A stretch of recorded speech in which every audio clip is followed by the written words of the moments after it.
아멘. 주님을 찬양합니다. 메시지 2번은 하나님의 복음입니다. 아멘.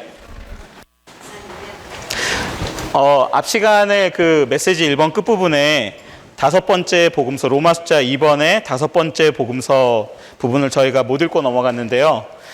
이 하나님의 복음이 마태복음, 마가복음, 누가복음, 요한복음에 이어서 중요한 또 하나의 복음서인 것을 우리가 좀 볼 필요가 있는 것 같습니다.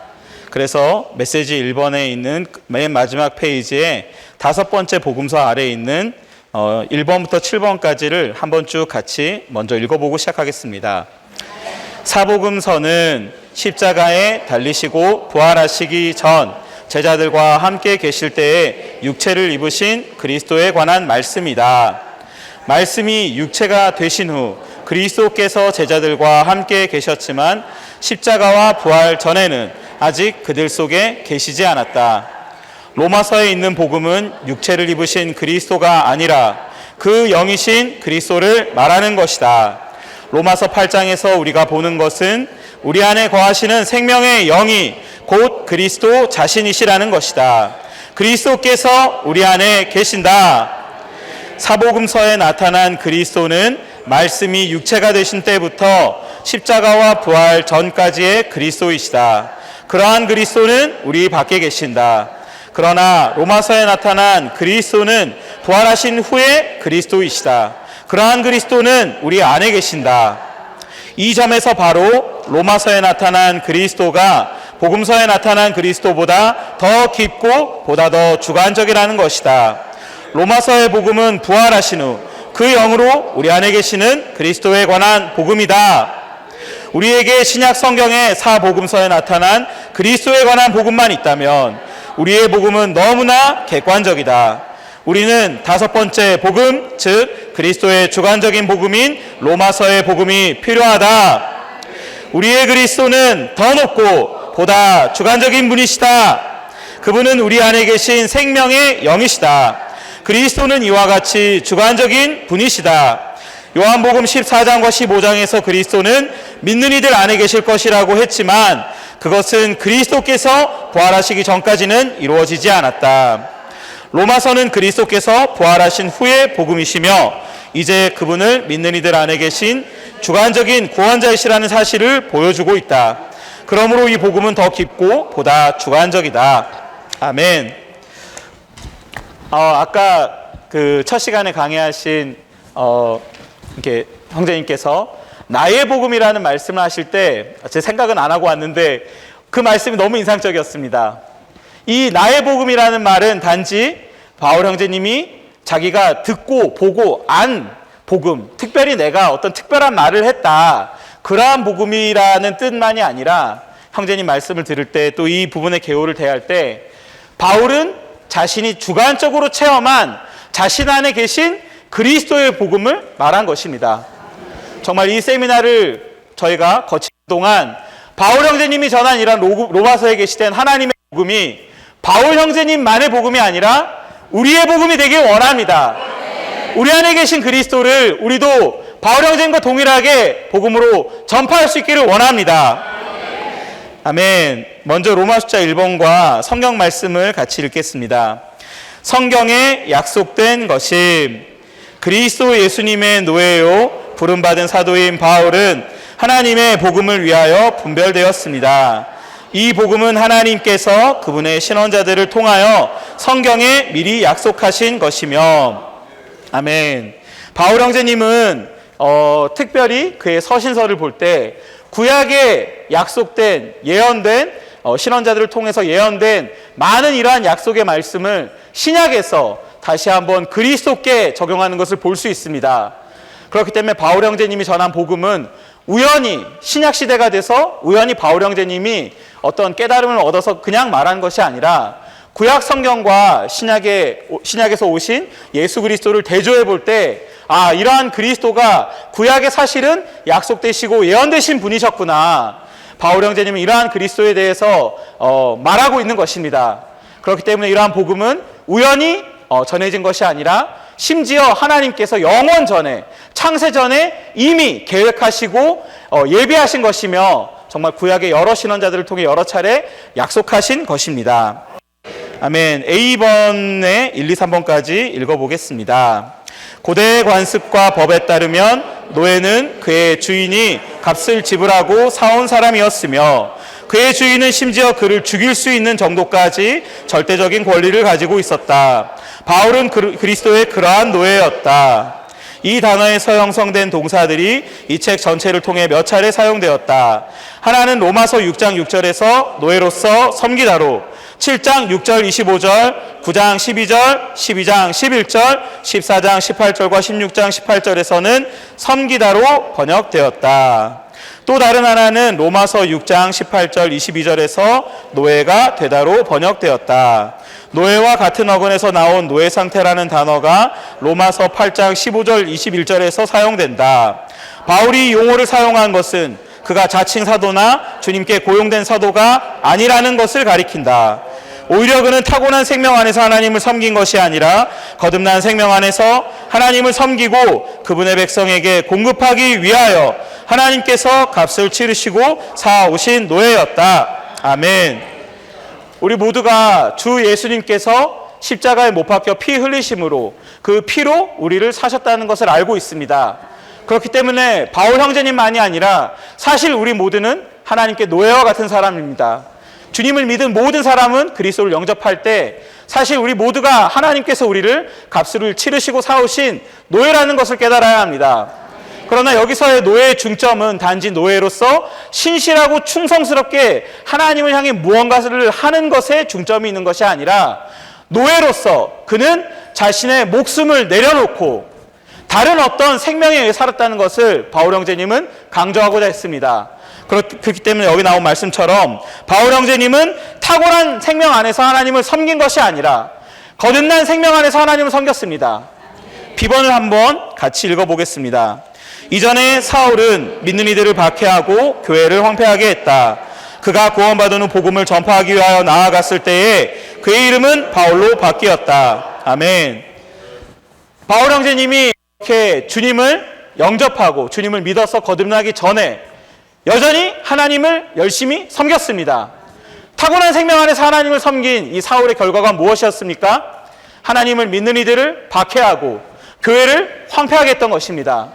그렇기 때문에 우리는 반드시 열심을 다해서 하나님을 섬기기 이전에 우리는 어떠한 생명으로 하나님을 섬기는지 자신을 점검해 볼 필요가 있습니다. 바울 형제님과 같이 그의 이름이 사울에서 바울로 바뀐 것처럼 더 이상 우리도 옛 이름, 옛 인격에 따라 하나님을 섬기는 것이 아니라 그리스도와 하나 된 새 생명과 새 인격에 따라 하나님을 섬기는 것을 바울 형제님에게서 보고 배울 필요가 있습니다. 10번을 같이 읽겠습니다. 하나님의 복음은 로마서의 주제로서 부활하신 후 믿는 이들 안에 살고 계시는 그 영이신 그리스도에 관한 것이다. 이것은 복음서에 제시되었던 것보다 더 높고 더 주관적인데 복음서에서 제시되었던 것은 다만 육체가 되신 후 죽으시고 부활하시기 전에 제자들 가운데 사셨던 육체를 입으신 그리스도에 관한 것이었다. 로마서는 그리스도께서 부활하시어 생명 주시는 영이 되셨다는 것을 계시한다. 그분은 더 이상 믿는 이들 밖에만 그리스도가 아니라 이제 그들 안에 사시는 그리스도이시다. 그러므로 로마서의 복음은 현재 믿는 이들 안에 거하고 계신 분, 곧 믿는 이들의 주관적인 구주이신 분에 관한 복음이다. 아멘. 우리가 이 세미나를 통해서 진리의 말씀을 듣지만 반드시 이 세미나를 통과하실 때 모든 이 자리에 계신 분들 안에 그리스도가 계시다는 것을 체험하기 원합니다. 정말 우리 안에 그리스도가 사신다는 것을 잊지 마십시오. 밖에 계신 어떤 하나님에게 우리가 경배하고 밖에 계신 하나님에게 어떤 우리가 봉사를 하고 그분을 섬기고 그분을 심지어 밖에 계신 예수님을 따라 모방하듯이 어떤 행동을 하는 것이 아니라 우리 안에 그리스도께서 살고 계십니다. 이것이 바울 형제님이 타고난 생명 안에서가 아니라 거듭난 생명 안에서 하나님을 섬길 수 있었던 근거입니다. 이러한 그리스도에 관한 것은 아마 이 세미나 내내 아마 여러 차례 언급될 것이고 아마 자세하게 형제님들께서 더 설명해 주실 것입니다. D번을 함께 읽겠습니다. 하나님의 복음은 우연히 중간에 더해진 것이 아니었다. 그것은 하나님께서 영원 과거에 계획하시고 예비하셨으며 신원자들을 통하여 여러 가지 방법으로 하나님께서 약속하신 것이었다. 아멘. 우연히 문제가 생겨서 하나님이 이러한 하나님의 복음을 따로 준비하신 것이 아닙니다. 이미 바울 형제님에게 계시되었던 이 복음은 이미 영원 과거에 창세전에 하나님이 계획하시고 예비하신 것이며 심지어 구약에서도 신원자들을 통하여 여러 차례 약속하신 말씀입니다. 로마서 2번과 성경 말씀을 같이 읽겠습니다. 그리스도에 관한 것임 하나님의 아들에 관한 것입니다. 이 아들은 육체에 따라 말하자면 다윗의 씨에서 나셨고 거룩한 영에 따라 말하자면 죽은 사람들 가운데서 부활하시어 능력으로 하나님의 아들로 인정되셨습니다. 이분은 곧 우리 주 예수 그리스도이십니다. 아멘. 로마서 1번에서는 이러한 하나님의 복음이 성경에 약속된 것이라고 말합니다. 바울 형제님은 사복음서가 있기 전에 공식적으로 기록돼서 이렇게 유통되기 전에 이제 사람이었기 때문에 바울 형제님이 계실 때 성경이라고 말한다면 구약 말할 것입니다. 그렇다면 구약 성경에 하나님께서 약속하신 약속의 말씀이 정말 많잖아요.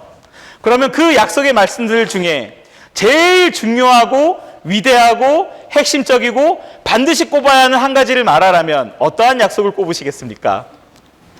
예, 제가 이 말씀을 대할 때 이 그리스도에 관한 하나님의 아들에 관한 것이라는 이 하나님의 복음의 이 부분이 너무나 감사했습니다. 사무엘하 7장 12절과 14절에서는 다윗에게서 날 다윗의 씨가 하나님에게 아들이 되고 하나님은 그 다윗의 씨의 아버지가 되신다고 말합니다. 또한 시편 2장 7절의 말씀은 너는 내 아들이다. 오늘 내가 너를 낳았다. 정말 만약에 어떤 사람이 하나님의 아들이 된다면 놀랍지 않겠습니까? 하나님이 우리에게 주시는 많은 물질적인 축복이나 건강이나 장수나 행복이나 기쁜 일들, 좋은 자녀들을 갖는 그러한 복이 좋으십니까? 저는 성경에서 한 가지 약속과 복을 꼽으라면 하나님의 아들이 되는 것. 아들이 되면 아버지의 모든 것을 받을 수 있지 않습니까? 저 하나님의 아들이 되는 이 약속의 말씀이 최고의 약속이라고 생각합니다. 특별히 이러한 하나님의 복음은 여기 나온 것처럼 그리스도에 관한 것입니다. 우리는 하나님의 복음을 말할 때 우리가 죄들의 용서를 받아야 합니다. 또는 우리가 구원을 받아야 합니다. 거룩하게 돼야 됩니다. 영광스럽게 돼야 됩니다. 물론 하나님의 복음에 이 많은 것들이 포함되어 있지만 잊지 말아야 할 것은 하나님의 복음에 중점과 초점이 있다는 것입니다. 우리가 그리스도에 대해서 말하지만 그리스도에게서 조금이라도 빗나간다면 그리스도 자신을 조금도 체험하지 못하고 누리지 못한다면 우리는 하나님의 복음에 중점과 초점에서 빗나가는 것입니다. 더욱이 이 로마서에 계시된 하나님의 복음에는 그리스도께서 신성을 가지셨을 뿐만 아니라 인성을 가지신 분이신 것을 우리에게 말하고 있습니다. 아멘. A번을 1번까지 같이 읽어보겠습니다. 하나님의 복음은 하나님의 아들 곧 우리 주 예수 그리스도에 관한 것이다.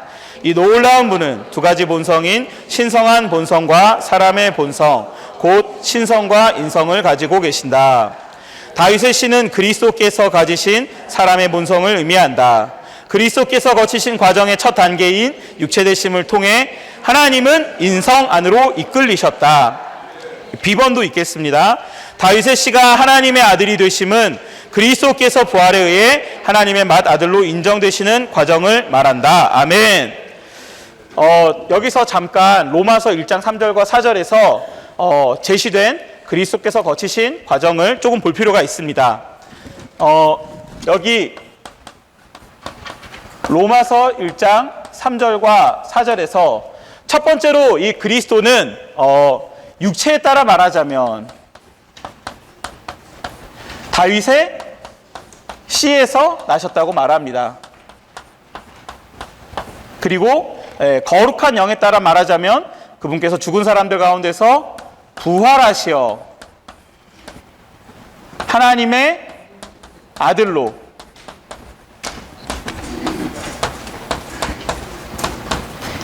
인정되신 것을 말합니다.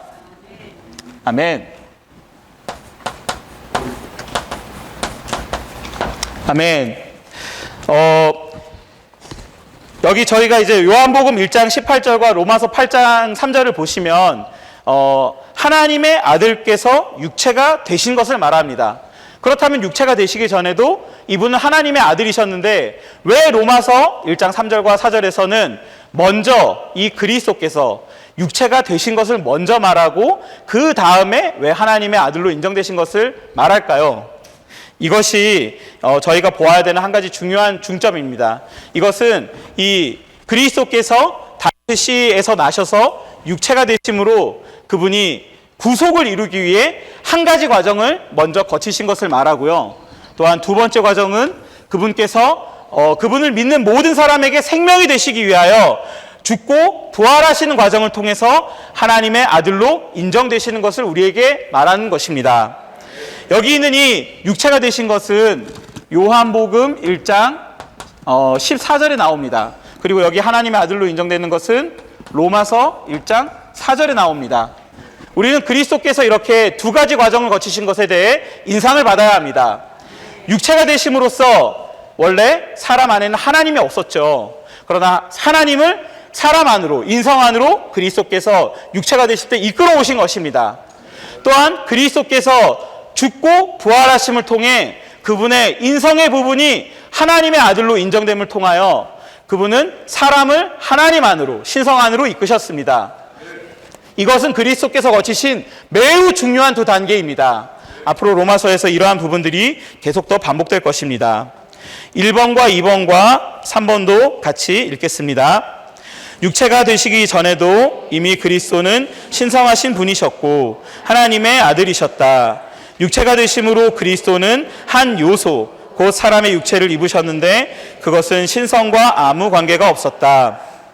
그리스도의 육체의 부분은 죽음과 부활을 거쳐 거룩하게 되고 높이 올려져야 했다. 부활하심으로써 그분의 사람의 본성은 거룩하게 되고 높이 올려지고 변화되었다. 그러므로 그분은 부활로 말미암아 인성을 가지신 하나님의 아들로 인정되신 것이다. 주님의 부활은 그분께서 인정되신 것이었다. 이제 그분은 하나님의 아들로서 신성을 소유하고 계실 뿐 아니라 인성도 소유하고 계신다. 아멘. 육체가 되시기 전에도 이미 하나님의 아들이셨습니다. 그런데 왜 이 그리스도께서 하나님의 아들로 인정되는 이 과정을 또 통과하셔야 했습니까? 바로 그것은 육체가 되시기 전에 이 그리스도께는 신성만 있으셨기 때문입니다. 육체가 되심으로 사람의 인성을 그분이 입으심으로 그분은 인성을 포함하게 되셨습니다. 그러나 그분께서 태어나셨을 때, 성령으로 잉태되어 마리아의 태에서 태어나셨을 때에는 아직 그분의 인성이, 그분의 이러한 육체의 부분이 하나님의 아들로 인정되지는 않았습니다. 그렇기 때문에 이 주 예수 그리스도께서는 33년 반 동안 인간 생활을 하시고 십자가에 못 박히시고 죽고 부활하시는 과정을 통과하심으로 그분이 입으셨던 이 인성의 부분, 이 육체의 껍질을 하나님의 아들의 한 부분으로 인정되게 하시는 과정을 통과하실 필요가 있었습니다. 주님을 찬양합니다. 이제 하나님의 아들 안엔 인성도 있습니다. 하나님의 아들 안에, 하나님의 아들은 또한 사람이십니다. 하나님이실 뿐 아니라 사람이신 이 그리스도를 더 보기 원합니다. 4번과 5번입니다. 그리스도께서 육체를 입으시고 33년 반 동안 이 땅에 계셨을 때 그분은 마치 카네이션 씨와 같으셨다. 하나님의 아들께서 그분 안에 계셨지만 아무도 그것을 쉽게 인식할 수 없었다. 그분은 죽음 안으로 심어지시고 부활 안에서 자라심으로써 꽃을 피우셨다. 이 과정에 의해 그분은 하나님의 아들로 인정되셨고 이 과정에 의해 그분은 육체, 곧 사람의 본성을 높이 올리셨다. 그분께서 육체가 되시기 전 하나님의 아들이셨을 때 그분께는 사람의 본성이 없으셨다. 부활하신 후에 그분은 부활로 말미암아 높이 올려지시고 거룩하게 되고 변화된 인성을 가지신 하나님의 아들이시다. 이제 그리스도는 인성과 신성을 모두 갖고 계신다. 그분은 다윗의 씨이시며 하나님의 아들이시다. 그분은 참으로 놀라운 인격자이시다. 아멘. 그분은 참으로 놀라운 인격이십니다. 주님께 너무 감사하지 않습니까? 정말 이렇게 연세가 든 아마 분들께서는 더 많이 느끼시겠지만 우리의 육체는 참으로 문제덩어리이고 말썽꾸러기입니다. 아마 저희가 이제 아마 어떤 분들은 그런, 특히 병을 많이 앓고 계신 분들이 그런 걸 느끼시겠지만 아이고 이 몸을 좀 빨리 벗어 던졌으면 너무나 힘들다. 예, 저도 이제 너무 아플 때 그런 이제 뭐 죽고 싶은 마음은 없지만 이 몸 때문에 너무 힘들다, 너무 죽을 것 같다, 이제 그런 느낌을 갖는데요.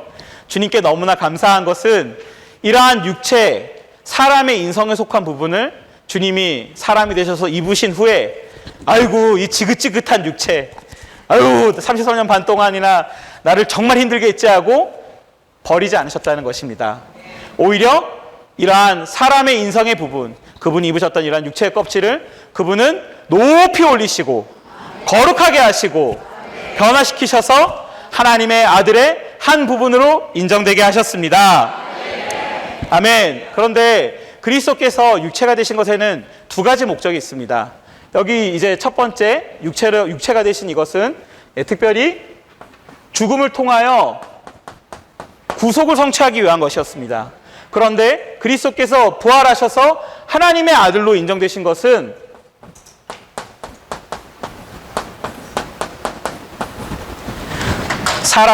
그분을 믿는 모든 사람의 생명이 되시기 위한 것이었습니다.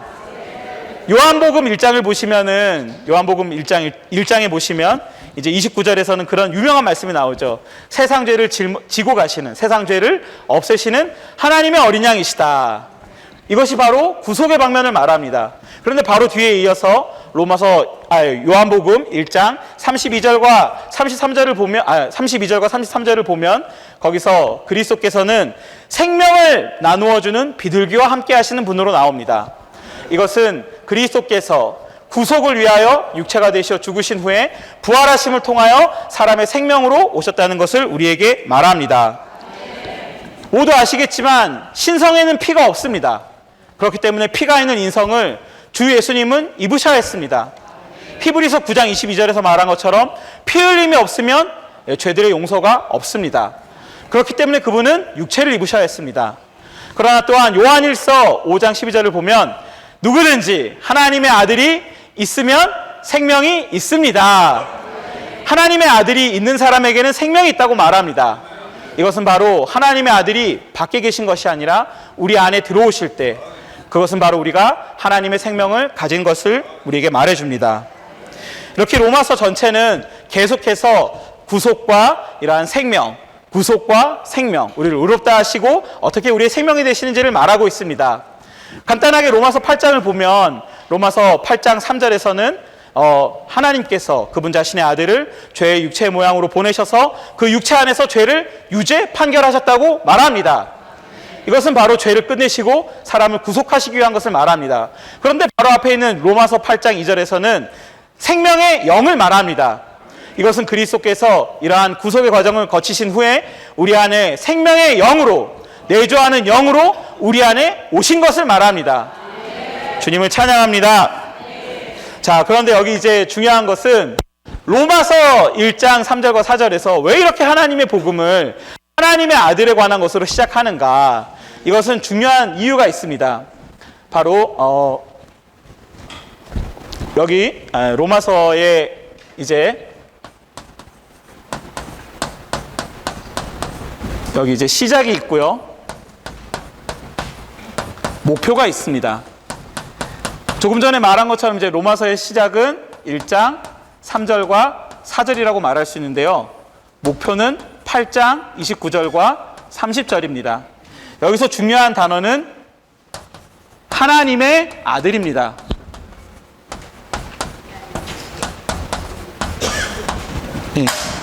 로마서 1장 3절과 4절에서는 하나님의 복음을 말하는데 사실 이것은 하나님의 아들로 인정되신 그리스도에 관한 복음입니다. 그러나 이것은 단지 그리스도만 하나님의 아들로 인정되신 그분이 정말 대단한 과정을 거치셨다는 것만을 바울 형제님은 말하고 싶었던 것이 아니라 로마서 8장 29절과 30절에 나온 것처럼 하나님은 그분의 많은 아들들, 그리스도의 많은 형제들을 얻기 원하셨습니다. 그렇기 때문에 그리스도께서는 먼저 이러한 과정을 거치신 것입니다. 그리스도께서 이러한 과정을 거치심으로 하나님은 많은 아들들을 얻으셨고, 또한 어느 날 하나님은 그분의 많은 아들들이 영광스럽게 되시는 그날을 맞게 되실 것입니다. 여기 이렇게 로마서의 시작은 1장 3절과 4절이고 목표는 8장 29절과 30절인데요. 이러한 하나님의 아들들이 되려면 우리가 이제 거쳐야 되는 과정이 있지 않겠습니까? 그 세 가지가 있는데, 그것은 바로 첫 번째는 구소, 두 번째는 생명, 그리고 세 번째는 생활입니다.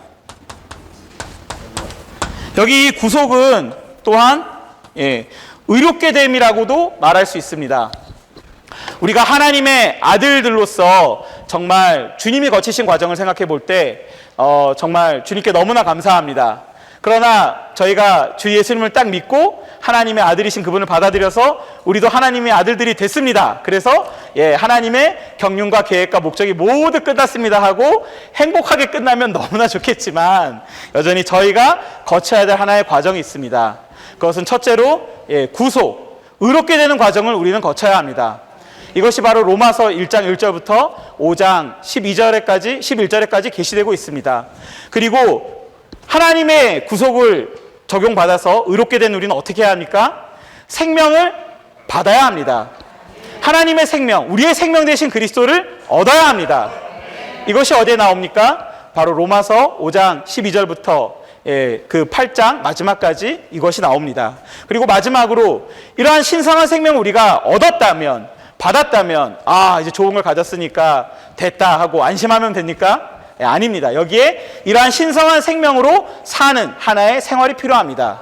그것이 로마서 12장부터 16장까지 계시되어 있습니다.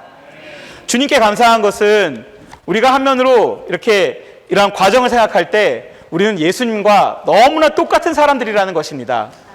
한번 예수님을 생각해 보면 예수님도 이제 하나님의 아들이셨잖아요. 여기 예수님 밖에는 무엇이 있었습니까? 육체가 있었습니다. 그리고 예수님 안에는 거룩한 영, 성령이 계셨습니다. 또한 우리는 하나님의 아들의 영이 우리 안에 있습니다.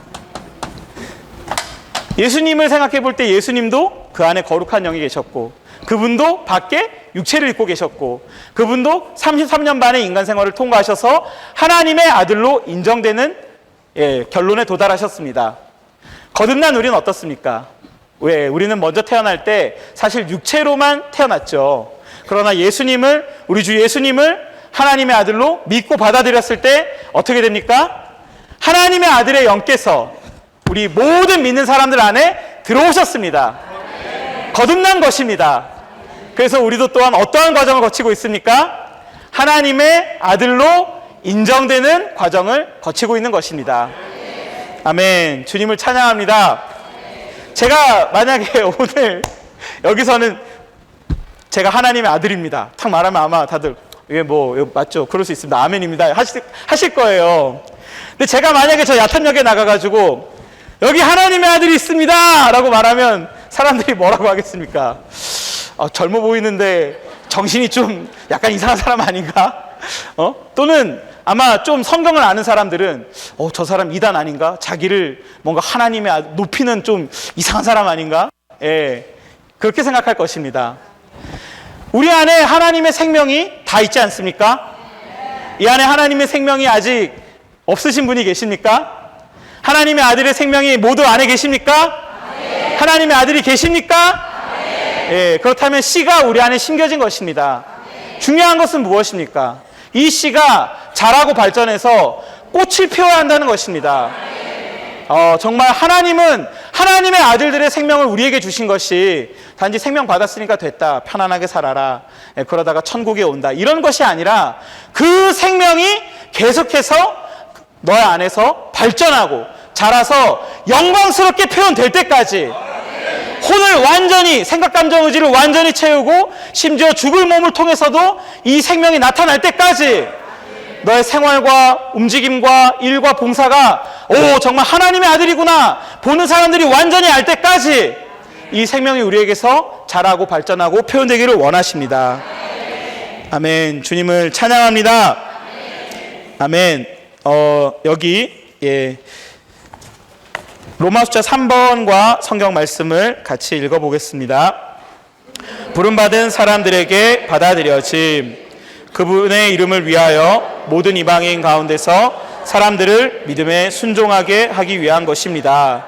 하나님의 사랑을 받고 부름받은 성도들이 된 로마에 있는 모든 사람에게 하나님 우리 아버지와 주 예수 그리스도에게서 오는 은혜와 평안이 있기를 바랍니다. 아멘. 여기 보면 이제 부름받은 성도들이 나오고 믿음에 순종하게 된 것을 말하고 있습니다. 여기 나온 것처럼 하나님의 복음은 하나님께 부름받은 사람들에게 받아들여집니다. 그렇다면 하나님께 부름받아서 저희가 나왔잖아요. 그 나왔으면 저희가 무엇을 해야 될까요? 하나님께 부름을 받아서 저희가 이제 어딘가에서 나오지 않았습니까? 그럼 무엇을 해야 되겠습니까? 제가 좀 전에 얘기 드렸죠. 믿음에 순종해야 합니다. 조금 더 짧게 말하자면 믿어야 합니다. 여기 이제 부름받는 것은 사실 어딘가에서 나오는 것을 말합니다. 그래서 하나님께서는 아브라함을 생각해 보면 아주 쉽습니다. 아브라함을 그 아버지의 땅 갈대아 우르 땅에서 나오게 하기를 원하셨습니다. 이것이 바로 부름받아서 나오는 것을 말합니다. 그러나 갈대아 우르 땅에서 나오면 끝입니까? 바울 형제님은 가나안 땅 안으로 들어가서 가나안 땅 안에서 생활해야 했습니다. 이것은 하나님 안으로 우리가 믿어 들어가는 것에 대한 예표이자 그림이라고 말할 수 있습니다. 그런데 이 아브라함 형제님을 생각해 볼 때 하나님 안으로 믿어 들어갈 때 이제 하나님께서 어느 날 아브라함 형제님에게 나타나셔서 약속의 말씀을 하시고 언약을 세우실 때 아브라함이 그것을 믿었을 때 하나님이 그 믿음을 그의 의로 여기셨다고 말하지 않았습니까? 좋은 방면에서는 하나님의 축복이 있는 약속의 말씀을 믿는 것이 이 믿어 들어가는 것의 한 방면입니다. 그러나 이 믿음을 말할 때 아브라함의 일생을 생각해 보면 아브라함은 아버지가 죽어서야 그 땅에서 나올 수 있었고 죽어서 나온 이후에도 그의 사랑하는 조카 롯을 의지하는 데서 벗어나야 했고 그의 사랑하는 종인 엘리에셀을 자신의 씨로 세우기를 원했지만 하나님 그걸 거절하셨고 심지어 하나님의 약속의 말씀을 알았습니다. 내가 아들을 갖겠구나. 그래서 자신의 육체의 힘으로 이스마엘을 낳았더니 하나님이 그것을 또 거절하셨습니다. 심지어 하나님의 은혜로 이삭을 받았습니다. 하나님이 이삭을 주셨죠. 그런데 하나님은 그 이삭마저도 모리아산에 데리고 와서 제물로 바쳐서 죽여라 라고 말씀하셨습니다. 우리가 하나님 안으로 믿어 들어간다고 말할 때 물론 저도 적극적이고 긍정적이고 즐겁고 누림 있는 방면만 말하고 싶습니다. 우리의 하나님은 얼마나 위대하신 분이십니까? 우리의 모든 것이 되실 수 있는 분입니다. 그러나 문제가 있습니다. 거기에 자꾸 하나님 아닌 것이 섞여 들어간다는 문제가 있습니다. 그렇기 때문에 여기서 부름받아 나오는 것과 하나님 안으로 믿어 들어가는 것, 특별히 하나님의 약속의 말씀과 하나님의 복음과 하나님의 아들이신 그리스도 예수님 안으로 믿어 들어가는 것을 말할 때 우리는 반드시 자신을 끝내는 것을 체험해야 합니다. 우리는 자신이 하나님 앞에서 아무런 소망도 없고 가망이 없다는 것을 알아야 합니다. 심지어 하나님을 우리는 조금도 기쁘시게 할 수 없다는 것을 믿어야 합니다. 그것을 정말 체험해야 합니다. 바울 형제님이 아까 노예로서 타고난 생명을 제쳐놓고 거듭난 생명 안에서 하나님을 섬겼다고 할 때 바울 형제님은 그것을 보았습니다. 자신이 소망이 있고 가망이 있고 내가 하는 일로 하나님을 기쁘시게 할 수 있다라고 했을 때 한 일이 민니들을 잡아 가두고 죽이는 일이었습니다. 그렇기 때문에 하나님은 이 바울 형제님의 체험을 통해서 하나님을 믿어 들어가는 그 믿음은 사실은 너가 아무것도 아니고 너는 완전히 끝나야 하고 철저히 나를 생명으로, 특별히 우리 안에 들어오신 이 그리스도를 우리의 생명으로 철저히 우리가 의지하고 믿고 신뢰하고 그분을 우리가 전적으로 살아내는데 집중해야 한다는 것을 바울 형제님을 통해 하나님은 계시하기 원하셨습니다. 그렇기 때문에 이 로마서에서는 그리스도께서 거치신 과정을 강조하는 것이고 또한 우리가 거쳐야 될 과정들을 단계별로 우리에게 강조하는 것입니다. 한면으로 이러한 말씀이 조금 교리적이라서 약간 좀 무거울 수 있고 소화하기 어려울 수 있지만 이러한 말씀은 우리의 체험에 필요한 말씀이고 우리에게 적용될 수 있는 말씀입니다. 이러한 말씀을 철저히 계시받고 우리가 우리의 존재와 생활과 특별히 하나님을 섬기는 일에 적용할 때 우리는 타고난 생명 안에서가 아니라 거듭난 생명 안에서, 특별히 바울 형제님이 로마서에서 자주 언급한 것처럼 나의 영 안에서 하나님을 섬기고 복음을 전파할 수 있을 것입니다. 아멘. A번을 1, 2번까지 읽어보겠습니다. 믿음의 순종함으로 은혜의 시대인 이 시대에 하나님의 유일한 계명은 사람이 그분의 아들이신 주 예수님을 믿어야 한다는 것이다. 그분을 믿는 사람은 누구든지 구원을 받지만 믿지 않은 사람은 이미 유죄 판결을 받은 것이다. 왜냐하면 그분을 믿지 않았기 때문이다.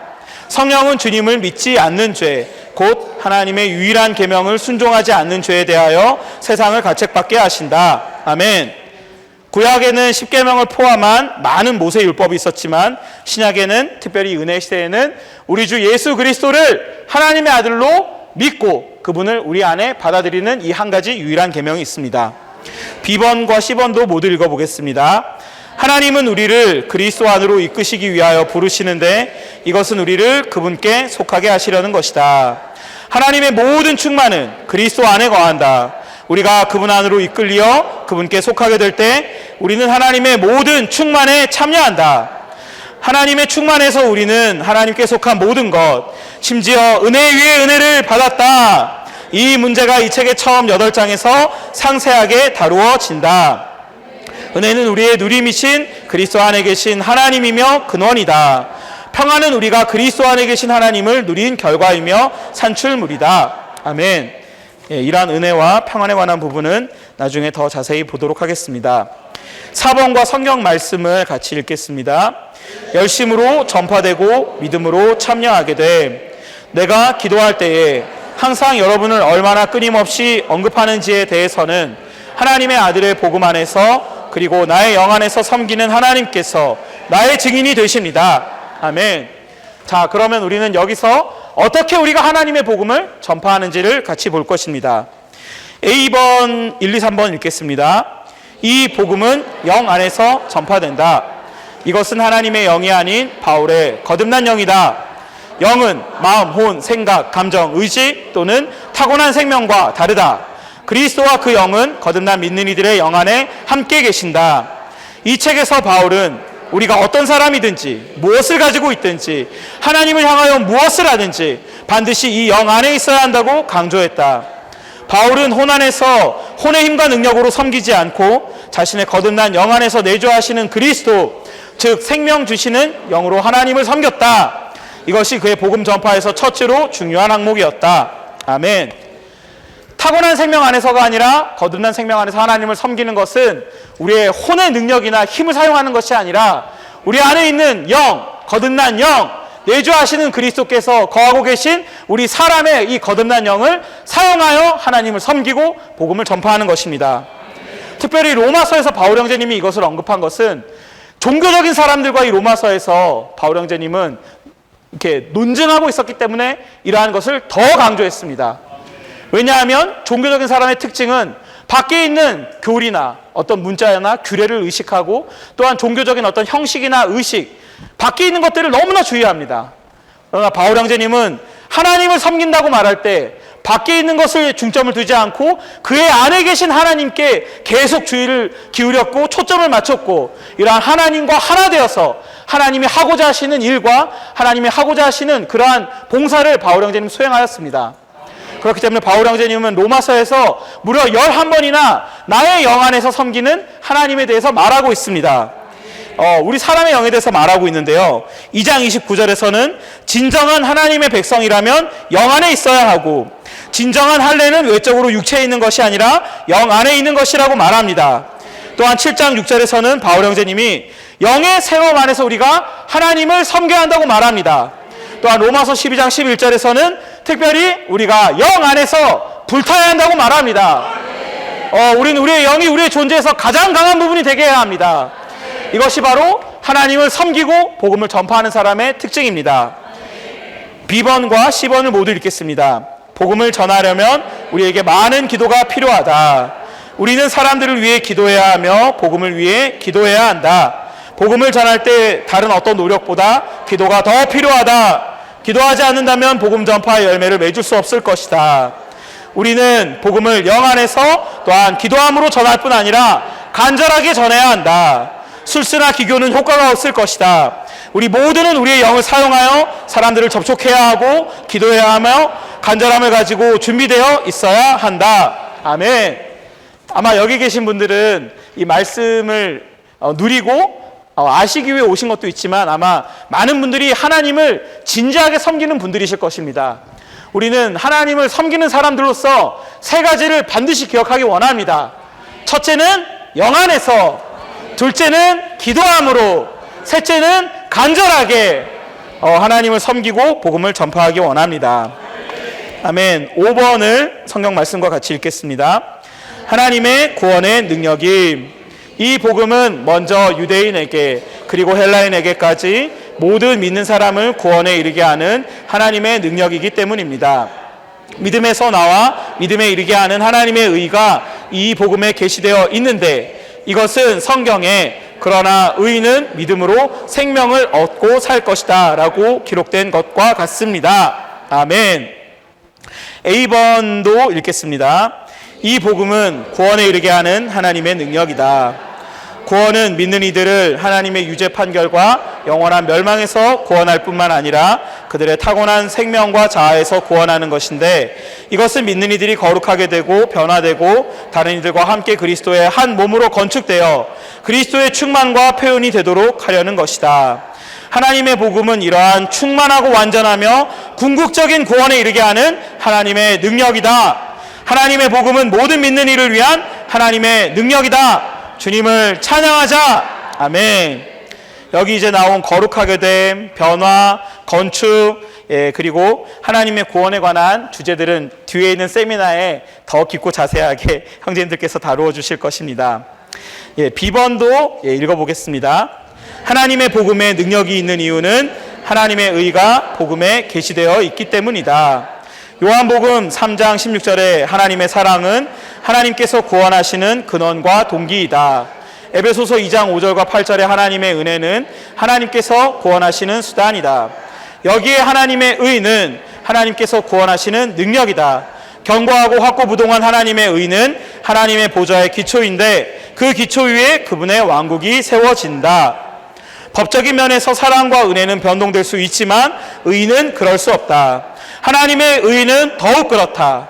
하나님의 복음에 계시된 의는 우리의 의가 아니라 하나님의 의다. 그러므로 복음은 믿는 모든 사람을 구원에 이르게 하는 하나님의 능력이다. 아멘. 아멘. 제가 짧게 한 가지만 말씀드리면, 이 사랑과 은혜, 의가 있잖아요. 제가 자녀는 없지만 이제 옆집에 있는 아이 제가 사랑해 줄 수 있습니다. 은혜롭게 뭘 줄 수도 있습니다. 그러나 그것이 저에게 법적인 의무는 아닙니다. 그러나 저에게 자녀가 있다면 저는 그 자녀를 양육할 법적인 의무를 갖게 됩니다. 물론 여기서 하나님의 의를 말할 때 하나님의 의는 그리스도께서 십자가에서 하나님의 모든 율법의 의로운 요구를 이루신 것에 근거합니다. 그분께서 흘리신 피와 죽음에 근거해서 이제 하나님은 그분의 의에 묶이셔서 우리를 정말 구원하셔야 합니다. 우리의 죄들을 용서하셔야 합니다. 그러나 중요한 것은, 저는 정말 이 하나님의 복음을 대할 때 우리가 하나님의 아들들이 되는 이것이 너무나 중요하다고 생각합니다. 하나님은 우리가 그분의 자녀이고 아들이기 때문에 우리를 돌보셔야 하고 우리를 공급하셔야 하는 의무가 있으신 것입니다. 아멘. C번과 D번을 읽고 마치도록 하겠습니다. 하나님의 의는 우리의 믿음에서 나오며 우리의 믿음에 이른다. 믿음에서 나와 믿음이 하나님의 의가 계시되는 근원과 기초라는 것을 가리킨다. 믿음에 이르게 하느는 믿음이 하나님의 의를 받아들이는 수신기이자 보존하는 그릇이라는 것을 가리킨다. 만일 우리에게 이 믿음이 있다면 우리는 하나님의 의를 볼 것이며 그것을 얻을 것이다. 믿음이 없이는 하나님을 기쁘시게 해드릴 수 없다. 믿음이란 그분께서 이시다이심을 믿는 것이다. 그러한 믿음을 받아들이는 길은 그 근원이신 주님의 이름을 부름으로, 그분께 기도함으로, 그분의 말씀을 기도로 읽음으로 그분을 접촉하는 것이다. 하나님의 의가 복음에 계시된 목적은 의인이 믿음으로 생명을 얻고 살게 하기 위한 것이다. 하나님께서 그분의 의로 우리를 의롭게 하시는 것은 우리가 하나님의 생명을 얻고 그 생명으로 살게 하려는 것이다. 이런 방법으로 이 생명은 철저하게 우리를 거룩하게 하고 변화시킬 것이다. 로마서는 주로 우리가 의롭게 되는 것, 생명을 얻는 것과 이 생명으로 합당하게 사는 것을 다루고 있다. 이 절도 역시 이 세 가지 요점을 강조하고 있기 때문에 이 절을 로마서 전체의 요약으로 생각할 수 있다. 아멘. 로마서 1장 17절을 반드시 잊어버리시면 안 됩니다. 의인은 믿음으로 생명을 얻고 살 것이다. 아멘. 이것이 로마서 전체의 요약입니다.